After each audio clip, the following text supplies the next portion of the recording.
Hello and welcome to 18WJTS Inform. In this Inform, we're going to be meeting a candidate running for Jasper City Council. I'm your host, Bill Potter. Joining us in the studio is Adrian Engelberth. And Adrian, welcome to the show. Well, thank you for having me, Bill. Well, you are running for office. You're running for Jasper City Council District number 4. Correct. And first of all, let's start by telling us who is Adrian Engelberth? Well, I'm a product engineer who works at Kimball in office. I have been in Jasper since 2006 when I moved here from Chicagoland. From Chicago, we were looking for something different. We were looking for a smaller town feel or just something completely different. And, you know, as the survey goes, you know, Jasper is one of the top 25 places, top 20 places in the nation. And I agree with that because I chose Jasper over living in Indianapolis. And so me and my family have put roots here. I have 3 kids. One's in high school, one's in the middle school, and one's over in Holy Trinity in the grade school. And my wife, Angie, she works at Walmart. She's a pharmacist, and she travels throughout the whole region. What then possessed you to run for office for Jasper City Council District? Yes, possessed could be a good word for that. Well, I had run in 2008 against Tom Schmidt, and Tom and I, we had a really friendly, good race, and, you know, I just barely lost to him. And I've been following government, the local government, ever since then. And what drove me this time was, for the last 5 or so years, my taxes have been at the property tax cap. And that has been frustrating because that means the government wants to get more money out of me than they, you know, constitutionally can. So I always look into the government and what are they spending the money on. And what I found is Jasper has done some good things since I ran last, but has also done some things which I would call questionable. And then the big thing right now is, you know, we have a lot of projects and there's a lot of people really questioning the walking path on the north side. And, you know, you can get into a lot of the details of the projects, but a lot of that I've seen, you know, process issues and maybe some waste, and it really got me fired up to get back in and do this again because I can see there being a need for maybe a different vision, maybe a different mindset on the council of how funds are spent. And you may be answering some of the questions coming up, but we can go a little more into detail. What do you think qualifies you for office, or maybe I should say, what qualities will you bring to the office? Well, as an engineer, you know, I'm trained to think of things from the beginning to the end. I'm actually also a trained industrial designer. So I have a creative side and an engineering side, and sometimes they battle each other. But in the sense that, you know, I can see a big picture from the beginning, the creation to the end. And what I bring is a process, a mentality of, okay, if you're going to do this really cool project, remember, these are the steps to go through and the costs, the long-term costs, and being able to bring that and bring at work projects to a successful conclusion where at manufacturing level, it lasts for a long time. Well, in the city government, it's very similar. You have a project, a road project, stormwater project. Hey, we want to improve some parks. You know, we have our various departments coming in. And being able to sit down and hear the story and go, did you remember to do this? Did you remember to do that? And additionally, you know, I've always been, you know, minimal taxes, not no taxes, but minimal. You know, the government should try to do as much as they can and be the best that they can with the minimum they can get, because economies truly grow when we have the money and not so much the government. And it's a yin and yang. You're trying to make sure the government gives the best services, but we also got to remember there should be a limit. Then now you kind of talked about this a little bit. What are concerns or issues that the city of Jasper is facing maybe now or you see in the future, and how would you address those? Well, the number one issue is, in talking to some of the council members, is the really high property tax rate that we have. As I said, I have been at the property tax cap for about 5 years. I know a lot of my neighborhood is also at that. And then talking to some council members, finding it's more widespread throughout the city. The battle Jasper is going to have is we have a lot of infrastructure projects to do.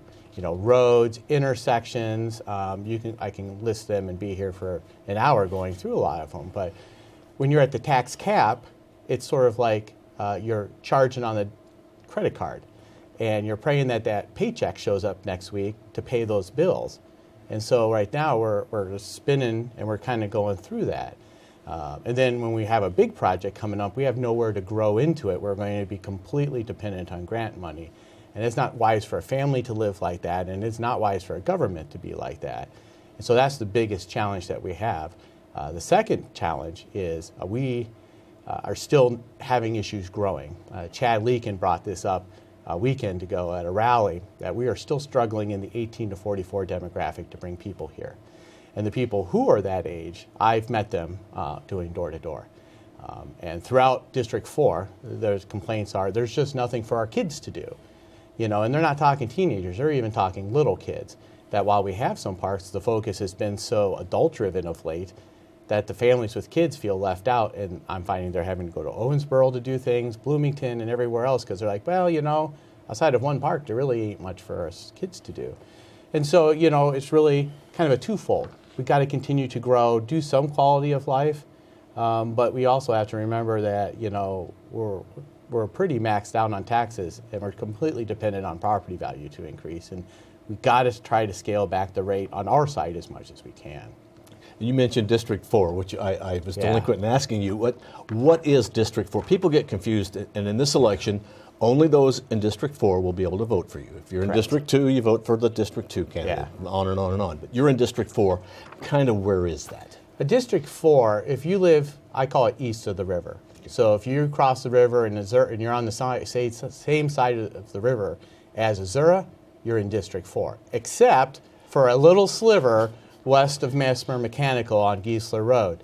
Other than that, if you are on the Azura side of the river and in Jasper, you can vote for me. And pretty much all the districts in Jasper will have an election. Yes. In some way. So make sure that you get out and vote. Yes. That's a key thing. I'm expecting that the vote turnout will be low this year, but let's hope that changes and we will have a good turnout in all the areas. Yes. All right, we're going to let you have now a free opportunity to give your final thoughts on running for office. All right, thanks, Bill. It is about the future of Jasper.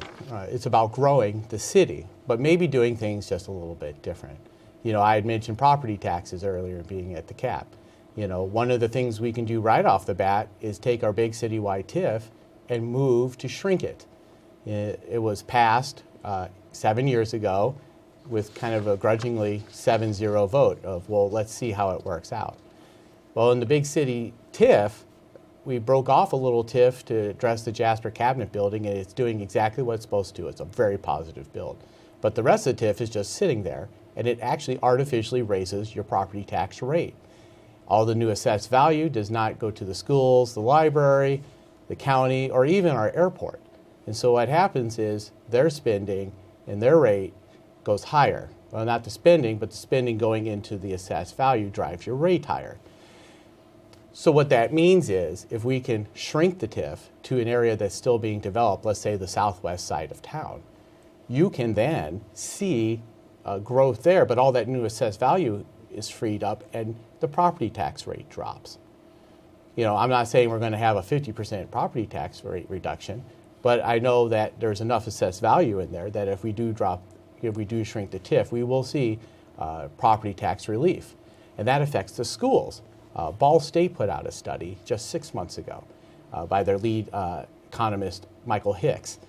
And his statement was, to grow an area based on history from 1990 to today, and if you think about it, it's really common sense. To grow an area, schools have always been the number one thing to drive property value growth.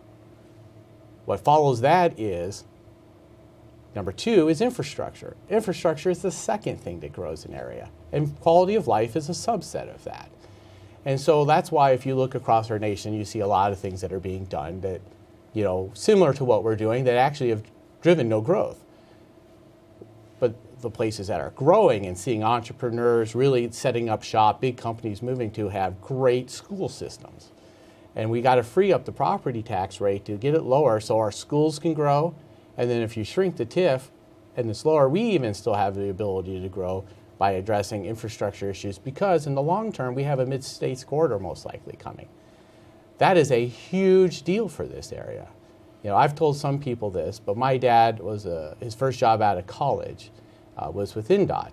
And back in the 60s, his first job was surveying the Patoka Lake Dam and that whole area over there. So when I moved here in 2006, he had come back and he noticed the huge difference this whole area had gone through, the massive amount of growth. And he always subscribed that it was because the dam controlled the flooding and allowed the area to see growth without having the randomness of flooding from the river. I kind of see the Mid-States Corridor in this way. While it's not universally liked, and many people in the county are objecting to it, from a growth standpoint, this road, if done correctly, could be the thing that drives growth for the next 40 years, sort of like the dam probably has done. And as a city, as a council, you know, again, goes back to the tax rates being at the cap. What are we going to do? How are we going to grow into that road? And if we're at the tax cap, we're completely dependent on money coming from grants and elsewhere, or we have to cut services. No one wants to cut anything. We just got to get more efficient with what we have done and try to get our tax rate lower. And then the city can grow, because it's all about growth. We don't want the city to shrink. We don't want the county to shrink. It's all of us together. You know, this whole county itself is the size of a small suburb of Indianapolis. So in the long term, for growth, you know, we got to do the things that may be a little different than the big cities, but just do them better as well if we do things that are similar. Well, Adrian, thank you very much for coming in. All right. Well, thank you so much, Bill, for having me. We have had as our guest Adrian Engelberth. He is running for Jasper City Council in District Number 4. Make sure that you go out and vote. Thank you, Adrian, for being our guest. Thank you. And thank you for watching 18 WJTS. We are local people watching local people.